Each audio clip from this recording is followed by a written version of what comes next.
So you're confident that simply by starting the sale of the leases, the price will drop? I am absolutely confident, and so is everybody else who follows the oil industry. And it'll have a permanent effect to lower prices as long as that policy stays in effect and there's oil to pump. Certainly, and people who are coming up with 7 years, that's a number out of thin air.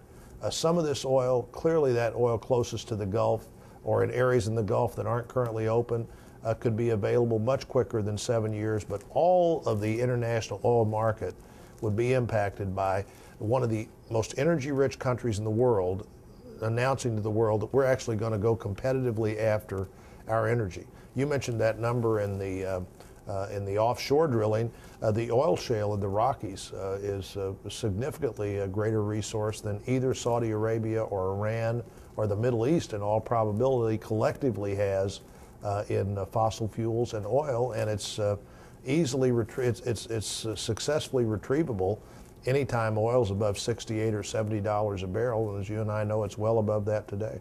Well, let me ask you, if you're some oil baron, whether you're a sheikh in the Persian Gulf, pumping it out of the Persian Gulf or somewhere in Saudi Arabia, or whether you're an executive of ExxonMobil, and you're right now selling oil at $120 or more a barrel, almost up to at one point much more than that, is your interest in seeing more oil produced or less? Your interest would be in seeing less produced in other countries, obviously, because that's going to continue to rise your price. World you want demand. Your competitors to produce less. Of course. You want to produce more, you want them to produce less. I think you want to produce more, you want them to produce less. Does that give American consumers a shared interest in American oil producers? It does.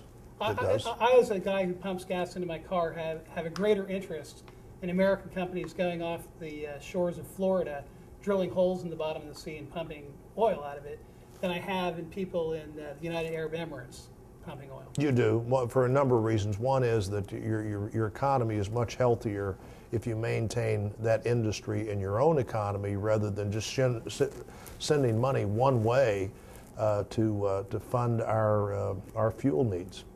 Okay, because one of the let me read you something else that Obama said in a speech the other day. He said, and quote, while Senator McCain's plan won't save you at the pump anytime soon, it sure has done a lot to raise campaign dollars. Senator McCain raised more than $1 million from the oil industry just last month, most of which came after he announced his plan for offshore drilling to a room full of cheering oil executives. Because after one president in the pocket of the oil companies, we can't afford another, unquote. And let me read you something that Nancy Pelosi said, which is that, well, I'll paraphrase her. She said that what the Republicans did in Congress last week was the war dance of the handmaidens of the oil companies. Mm-hmm. So you have the House Speaker and the presumptive Democratic presidential nominee both inferring that the reason you guys are pursuing the policy you're pursuing is because you're doing the bidding of the oil companies. Yeah. What's your response to that? Well, of the 20 top oil companies in the world, only one of them is an American company. And it's Exxon, it's number 14, controls 3% of the oil in the world. The people who are not allowing us to go after our own resources are turning out to be the best friends of OPEC, the best friends of the Russian oil and natural gas companies, the best friends of these other companies. You know, to try to divert that discussion, as Barack Obama does and Nancy Pelosi does, this is good for American oil companies. The people this is really good for are the generally government-run oil companies of the world. That's $700 billion that's leaving our country every year now is not going to American oil companies. It's going to Saudi Arabia, it's going to Russia, it's going to other places. So objectively, you believe those in Congress, whether they're Republicans or Democrats, by preventing offshore drilling of this 85 billion barrels we believe we have off there, they're objectively doing something that's in the interest of Saudi Arabia, the United Arab Emirates, oh, absolutely, Iran, absolutely, Russia, absolutely, no question about Libya, it. Nigeria, foreign oil, Venezuela. They are the friends of foreign oil. And interestingly... But you're not saying they're doing that on purpose. You're not saying that Barack Obama and Nancy Pelosi are doing something... I'm saying that Chuck Schumer, Senator Schumer from New York, said if the Saudis would only give us 1 million barrels more of oil a day, it would reduce gasoline prices by 50 cents a gallon. So you think he's basically a supplicant to the Saudis? I'm thinking that they don't mind if you drill, but they don't want us to drill. And I think that's a foolish, extremist position for American politicians to take, and we're paying the price for it right now. His policy, you believe, is that he'd rather see the Saudis produce more oil than the states of the United States. Absolutely, and I think that's Nancy Pelosi's policy, and I think it's Barack Obama's policy. Why do you think that's their policy? Because they have invested so much for however long they've been here in this environmentally extreme position that we can't drill. They don't know how to, and by the way, when they were doing that, that was a very popular position to take. And they don't know how to get away from that position, Terry. The reason they don't want to drill oil in the United States is because they're environmentalists. And Nancy Pelosi, I believe, said on This Week on ABC on Sunday that they want to save the planet. Right. Senator Obama has repeatedly said he wants to save the planet and ties it into this oil issue. Aren't they worried about saving the part of the planet that happens to be Saudi Arabia or the United Arab Emirates and Iran, where they're already drilling this oil? Well, Isn't that part of the environment that they want to save? I think their argument appeals to the people they've always tried to appeal to, and it doesn't make sense to anybody else. I believe that going after American energy resources will be done in a more environmentally thoughtful way than expecting the Russians to provide our oil, or the Saudis to provide our oil, or the Nigerians to provide our oil, or the Mexicans even to provide our oil. Or the Venezuelans to provide our oil. It's an anti-American energy policy, not necessarily an anti-energy policy. Because you don't believe they intend to be anti-American, you just believe it's effectively anti-American.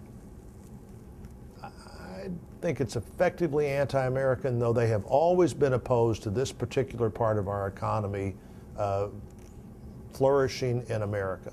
Okay, let me, on ABC's This Week with George Stephanopoulos on Sunday, Stephanopoulos pushed Nancy Pelosi pretty hard on the question of whether she's going to give you a vote on drilling. Right. And at one point she said, quote, they will have to use their imagination as to how they can get a vote and when they may get a vote, unquote. So let's use our imagination and sort of look forward over the next couple of months.